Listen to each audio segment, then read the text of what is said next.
Dando continuidade ao nosso Estatuto do Desarmamento, começamos então ali falando algumas coisas interessantes, paramos no elemento espacial do CRAF, Certificado de Registro de Arma de Fogo.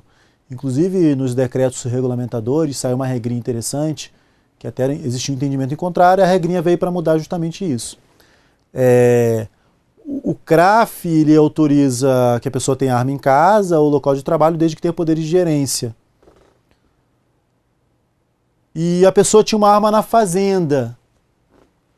Fazenda? Será que é só na casa? No domicílio?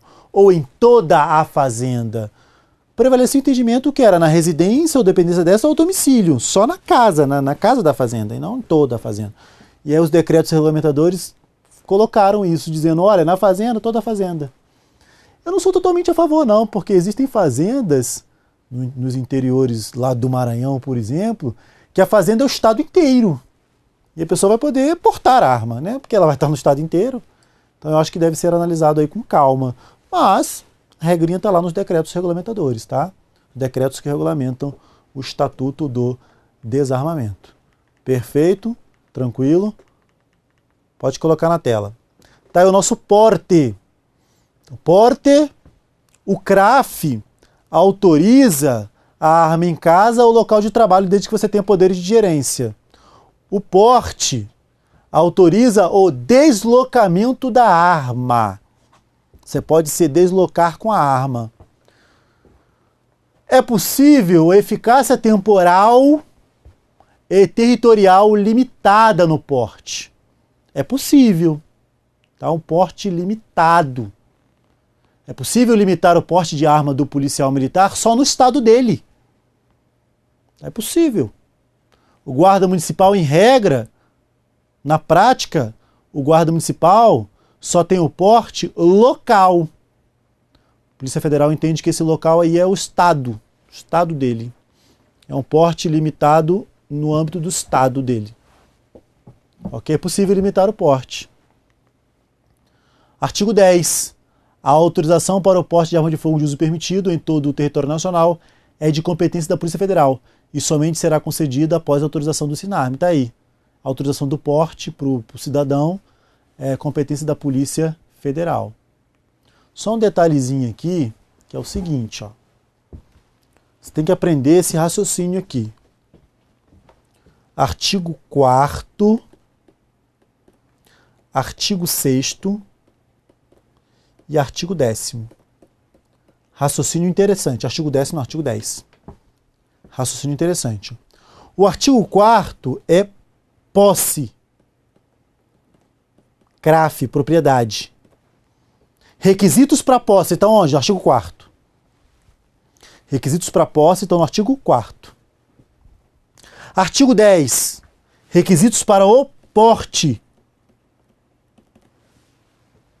Artigo 10. Requisitos para o porte. Artigo 4º. Requisitos para posse. E artigo 6º. Porte funcional. Eu chamo de porte funcional. Porte que deriva da função. Então, o artigo 4º e o artigo 10 é aplicado ao cidadão comum. Cidadão comum quer ter uma posse, um CRAF, comprar uma arma para ter em casa. Requisitos do artigo 4º. Complementado pelos decretos. Uma complementação interessante, idade mínima de 25 anos.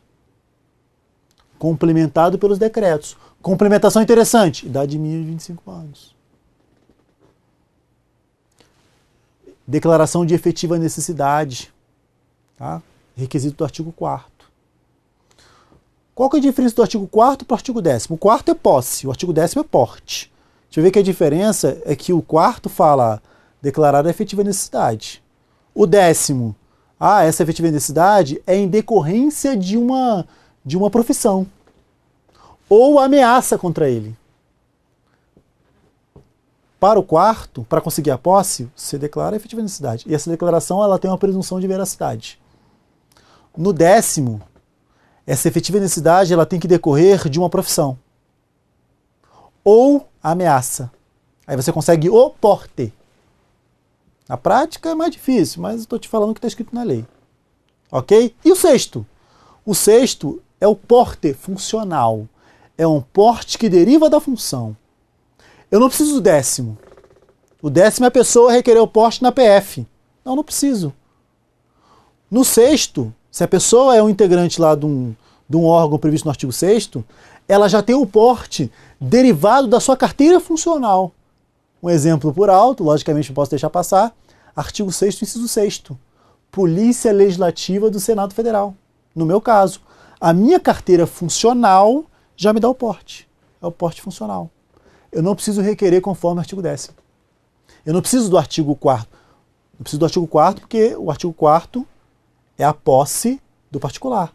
Mas eu preciso de autorização para comprar. Eu preciso sim de autorização para comprar. Inclusive com alguns requisitos do artigo 4º.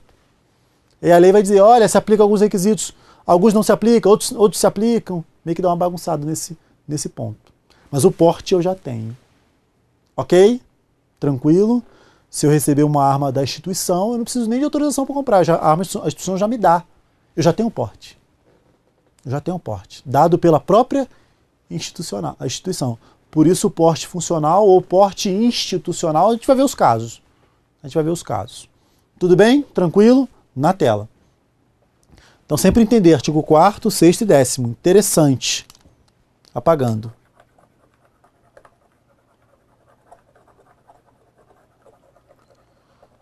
Vamos adiante.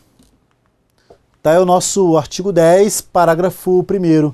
A autorização neste artigo poderá ser concedida com eficácia temporária e territorial limitada, nos termos de atos regulamentares.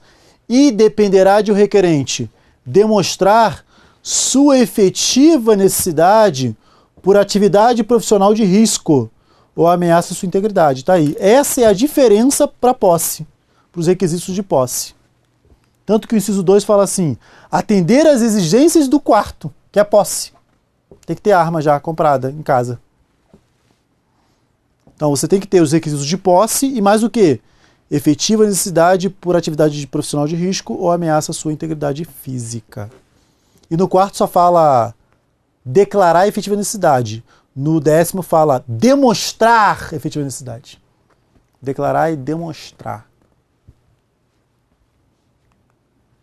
Apresentar documentação de propriedade da arma de fogo, bem como seu devido registro no órgão competente. Ou seja, você já tem que ter a propriedade de uma arma, já tem que ter um CRAF.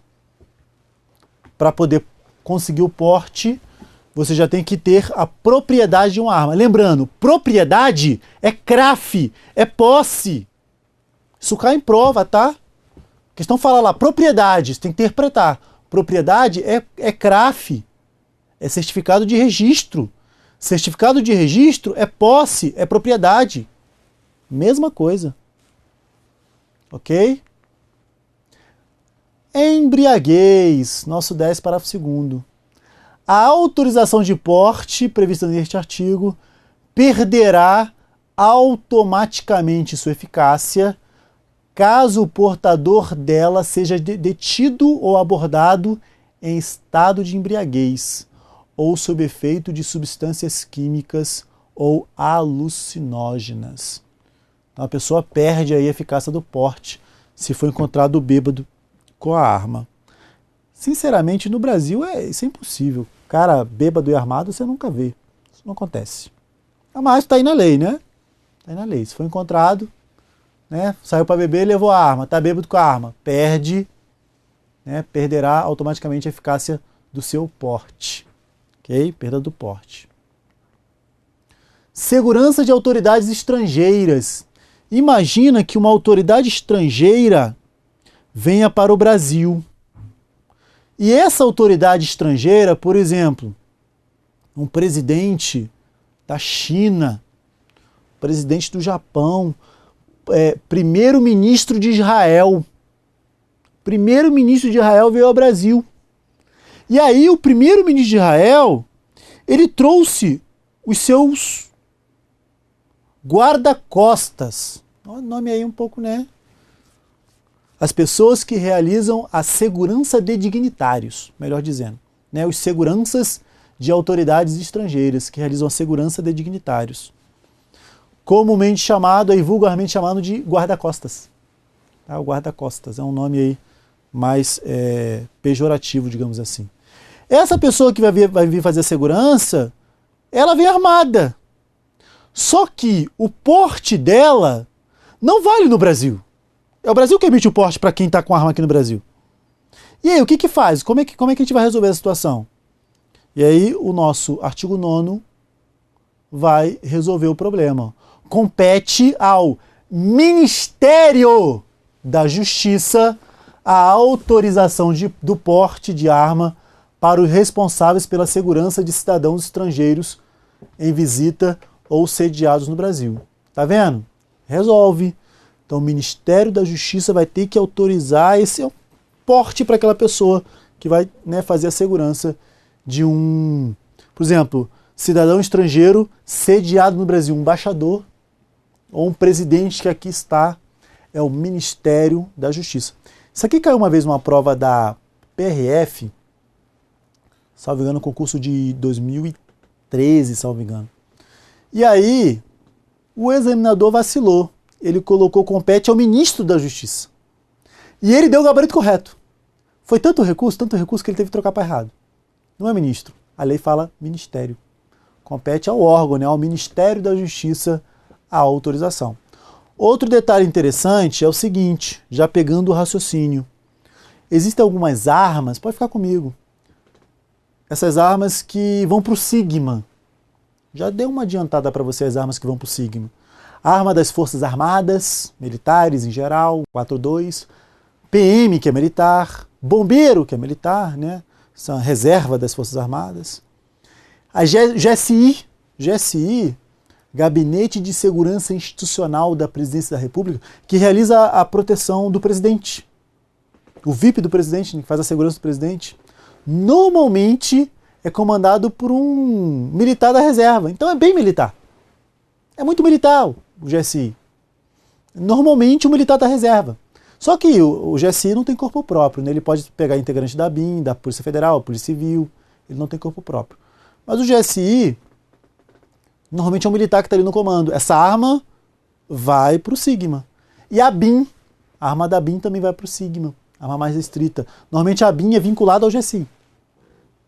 Ok? Também vai para o Sigma as armas dos CACs. CACs. Professor, o que é CAC? Colecionador, atirador e caçador. Então aquele particular que consegue tirar um CAC, virar um CAC, colecionador, atirador, caçador, a arma dele vai para o Sigma. É o exército que controla o CAC. Professor, e se tivermos aqui uma prática esportiva, uma competição de tiro no Brasil, e vai vir um atirador russo que atira pra caramba? Ele pode trazer aquela arma para atirar aqui? Precisa de autorização, né? Porque ele está no território brasileiro, soberania nacional. Quem é que autoriza? Será que é o Ministério da Justiça? Porque quando é segurança de alguém, de um cidadão estrangeiro, é o Ministério da Justiça. E quando for uma competição, é só lembrar, o CAC vai para o Sigma. Logo, a arma do atirador não é Ministério da Justiça. É Sigma, é Comando do Exército. Tudo bem? Na tela. Continuação aqui do artigo 9º. Tá vendo que o artigo 9º continua? Compete ao Ministério da Justiça a autorização do porte de arma para os responsáveis pela segurança de cidadãos estrangeiros em visita ou sediados no Brasil. E continuação do 9º. E ao Comando do Exército, nos termos do regulamento desta lei, o registro e a concessão de porte de trânsito de arma de fogo para colecionadores, atiradores e caçadores e de representantes estrangeiros em competição internacional oficial de tiro realizada no território nacional. Tudo bem? Então a concessão do porte de trânsito para os CACs vai para o Comando do Exército e também para os representantes estrangeiros em competição internacional oficial de tiro realizada no Brasil. O atirador russo que vem para cá, ele tem que pegar um porte de trânsito no Comando do Exército. Ok? Veremos mais adiante que o CAC, que pode comprar a arma dele, ele fica com a arma em casa. E ele pode levar aquela arma para a competição, para o treinamento lá no estande de tiro. E antigamente, para ele levar essa arma, ele tinha que pegar a guia de tráfego ou guia de trânsito. Então, para levar a arma de casa para o treinamento, guia de tráfego ou guia de trânsito. Só que essa guia de tráfego ou guia de trânsito só autorizava ele a levar a arma. E a arma ela tinha que ir acondicionada, com carregadores separados, sem estar municiada, sem estar carregada, sem nada. E o cara levava às vezes 3, 4 armas lá guardadinhas. E aí ele era assaltado e perdia tudo. O Exército autorizou que nesta guia de trânsito o CAC pudesse levar uma arma carregada. Tá? Uma arma carregada para proteger, né? Então autorizou aí a utilização de uma arma carregada. Ok? Para o CAC. Perfeito? Na tela. Vamos adiante. Então, CAC, colecionador, atirador e caçador, e competição oficial de tiro, o representante estrangeiro vai pegar um porte de trânsito com o comando do Exército. Se for um segurança dignitário de uma autoridade estrangeira, aí é Ministério da Justiça que autoriza. Esse artigo 9º cai bastante em prova. Porque confunde, né? São duas informações diferentes. Ok? Cai bastante em prova. Perfeito. Tranquilo. Vamos adiante. Questãozinha aí. Compete à Polícia Federal, por intermédio do SINARME, destruir armas de fogo e munições que forem apreendidas e encaminhadas pelo juiz competente, quando não mais interessar a persecução penal, no prazo de 48 horas. Certo ou errado? Errado. Compete ao comando do Exército. Compete ao comando do Exército. O comando do Exército destrói ou doa aos órgãos de segurança pública ou às Forças Armadas. Ok? Compete ao comando do Exército. Artigo 25, que cai bastante em prova. Tá, cai muito em prova. Esses artigos que eu estou trazendo são artigos que caem bastante em prova mesmo. Perfeito? Vamos adiante, vamos lá. Muito bem. E muita coisa para falar. Supondo que determinado cidadão seja responsável pela segurança de estrangeiros em visita ao Brasil e necessite de porte de arma, a concessão da respectiva autorização será de competência do ministro da Justiça. Essa foi a questão que caiu, salvo engano, na PRF, errada. Não é ministro da Justiça, é Ministério da Justiça. Eu acho que não foi nem um peguinha criado pelo examinador. Eu acho que foi um vacilo, ele mesmo errou. Eu acredito, porque o gabarito que ele deu foi correto, depois de tanto recurso que ele mudou para errado. Eu acho que foi um erro aí do próprio examinador. Tentou ali loucobrar e acabou criando um peguinha gigantesco, né? Se fosse o Ministério da Justiça, estaria correta. Porte. A regra é que o porte é proibido em todo... Agora, porte funcional, tá? A regra é que o porte é proibido em todo o território nacional. No entanto, o artigo 6º, ele traz alguns portes, tá? Então, o 6º fala assim, olha, o porte é proibido em todo o território nacional, salvo para os casos de legislação própria e também para outros casos trazidos no artigo 6º. Então, o primeiro a comentar contigo são os casos de porte trazidos por legislação própria. Legislação própria pode trazer porte. Exemplo, Loman e Lomp. Professor, melhora isso aí para mim. O que é a Loman e o que é a Lomp?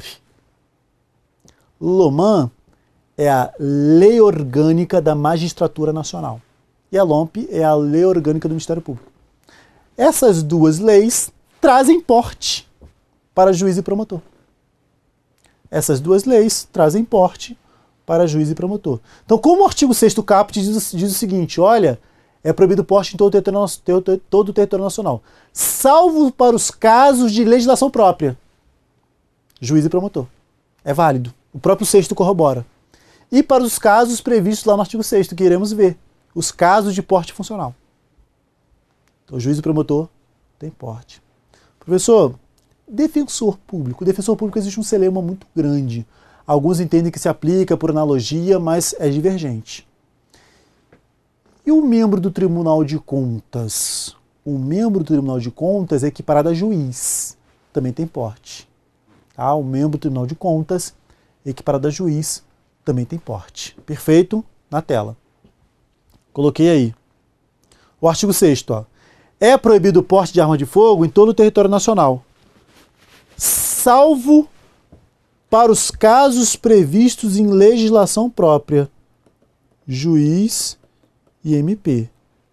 E para, aí vem os incisos, que iremos trabalhar um a um. As legislações próprias que trazem o porte de arma é a LOMAN, né? Lei Complementar 3579, que determina em seu artigo 33, inciso 5º, que é prerrogativa do magistrado portar arma de fogo para defesa pessoal. Prerrogativa do magistrado. Tá aí, 33, inciso 5º, prerrogativa do magistrado portar arma de defesa pessoal.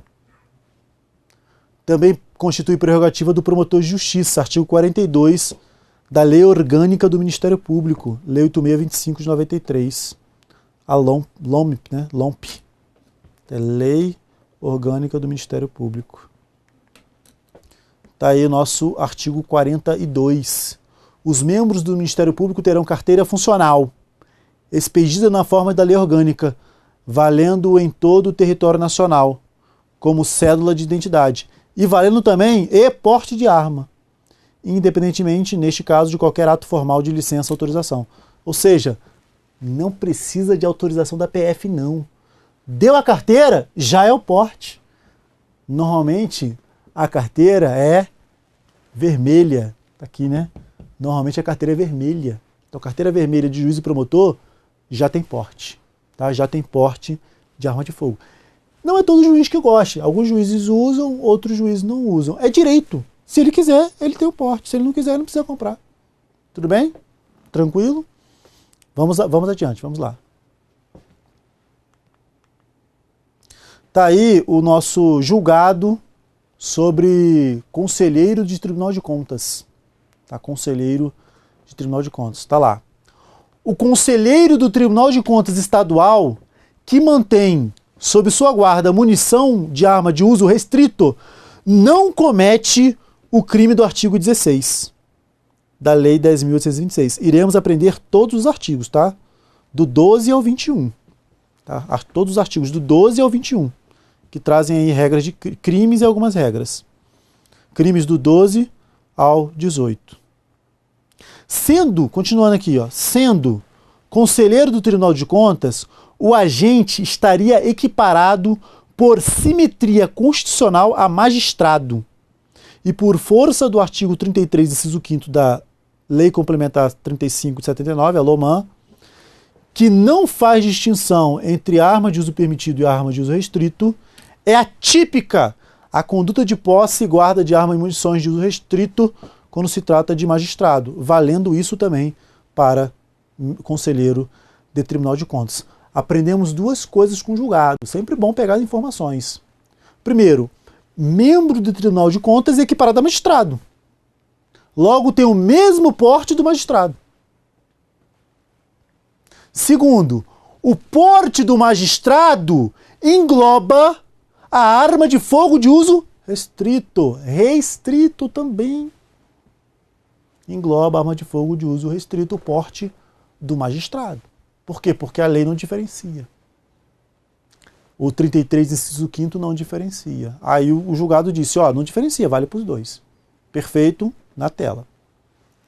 Muito bom mesmo.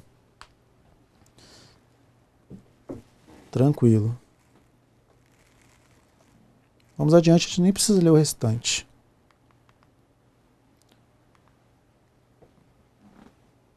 Essa é a continuação do julgado, que é bem grande, né?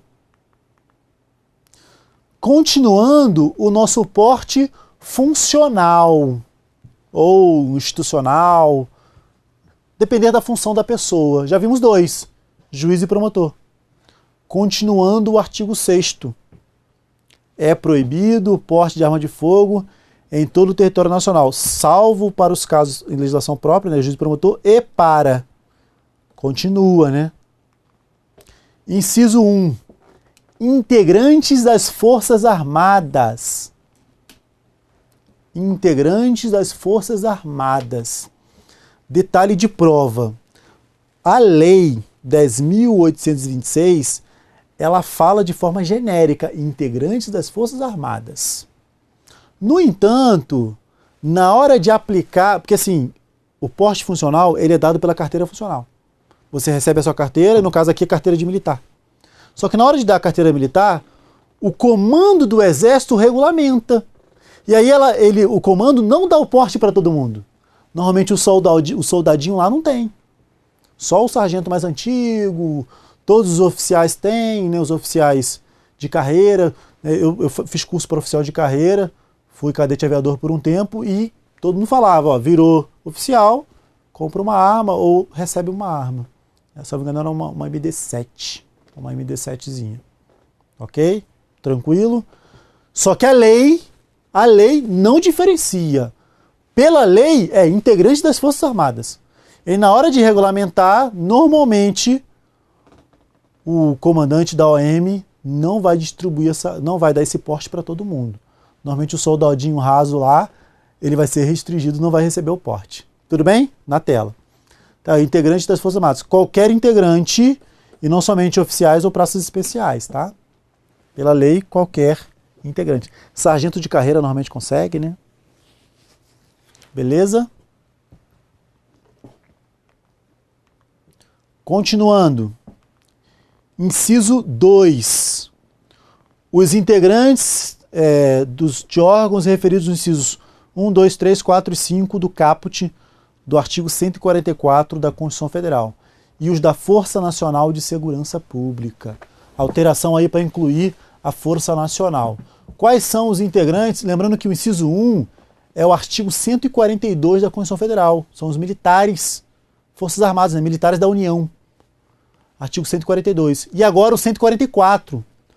Órgãos de Segurança Pública. Inciso 1, 2, 3, 4 e 5. Polícia Federal, Polícia Rodoviária Federal, Polícia Ferroviária Federal, Polícias Civis. Inciso 5º, Polícias Militares e Corpos de Bombeiros Militares. Ok? Polícia Federal, Polícia Ferroviária Federal, Polícia Rodoviária Federal, Polícia Civil, Polícias Civis, Polícias Militares e Corpo de Bombeiro Militar. Perfeito? E aí foi incluído também a Força Nacional. Uma pergunta pairou no ar, que foi a seguinte. Já até me fizeram essa pergunta. Professor, o integrante da Força Nacional é um policial. Normalmente é um PM, pode ser civil também, mas normalmente é um PM. Para que colocar a Força Nacional aí se o integrante já é um policial, ele já tem o porte? Dois motivos. Primeiro que você dá força para a instituição, né? Colocar ali Força Nacional de Segurança Pública. Você dá uma força, uma evidência muito maior para a Força Nacional. Esse é um motivo. A Força Nacional indo atrás disso aí. Segundo motivo, alguns militares, soldado mesmo lá, o soldado, ele consegue engajar, né? Aí ele fica lá 7, antigamente era 8, agora fica 7 anos. Aí ele sai, ele vira civil de novo. Ele só fica os 7 anos e é dispensado. Quando ele sai, que ele é dispensado, existe uma possibilidade de adentrar a Força Nacional. Ele vai ser um integrante da Força Nacional. Só que ele não é um policial. Ou seja, ele não teria o porte. Agora tem. Porque o inciso 2 cita a Força Nacional de Segurança Pública. Ou seja, é possível que um civil, que não seja policial, civil que no sentido de que não é policial, não é militar, seja um integrante da Força Nacional. E aí, nesse caso, vai ter o porte, porque o inciso 2 cita expressamente o porte para o integrante, né, os integrantes dos órgãos referidos nos incisos 1, 2, 3, 4, 5 do caput de 144 e os integrantes os integrantes da Força Nacional de Segurança Pública. Os integrantes da Força Nacional de Segurança Pública. Perfeito, tranquilo. Só iniciando a nossa conversa, tá? Só iniciando. Próximo ponto, incisos 3 e 4, falei 1 e 2. Incisos 3 e 4 fala do guarda municipal. guarda municipal. Em relação ao guarda municipal, que é um tema com muito mais detalhes, tá? Falar do guarda municipal é um tema com muito mais detalhes. Primeiro que eu tenho 2 incisos, tenho decisão do Supremo, decisão liminar do ministro Alexandre de Moraes. Por causa disso, deixarei para o próximo bloco, ok? Tchau, tchau.